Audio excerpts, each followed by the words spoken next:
Next story is about Uber.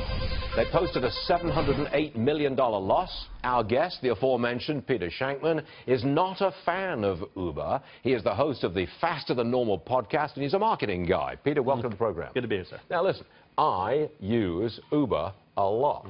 You find them evil. I do. I used to use them. I used to be a huge fan, and then several things happened at the same time. Number one, they updated their privacy policy without telling anyone and relaunched their app so that it tracks you not only when a car is coming to get you, not only after you've been dropped off, but for the next 5 days.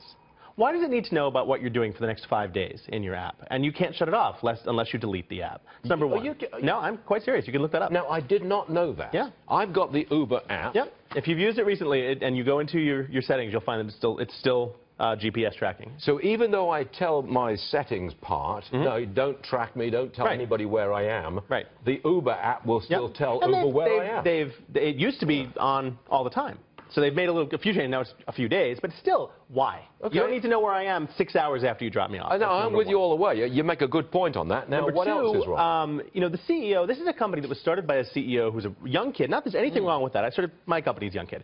But he's been quoted in interviews, yeah, I started it because it was a great way to get women, right? I could show them I had a black car waiting for me, and you know, his words were, I was a baller. Right, that was his words. So I think that until he grows up and until he's brought in some higher management, but then you had the whole issue with the God mode, where they were essentially tracking journalists on this big screen in their office. They were able to look on the laptop and say, oh yeah, that journalist went out then, and then she went out there, and now look, she came home the next morning, so she obviously stayed with that guy she met. They were slut-shaming journalists, slut-shaming reporters. It needs a lot of work, a lot of polish to become the company that Wall Street wants it to be. And I'll take it a step further. Lyft and Get and Via are taking full advantage of every single one of their missteps. Lyft has exploded, especially in the major cities, exploded recently, and people are dumping the Uber app hand over foot.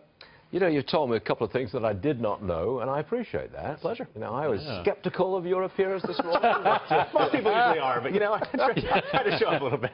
Now, I've got to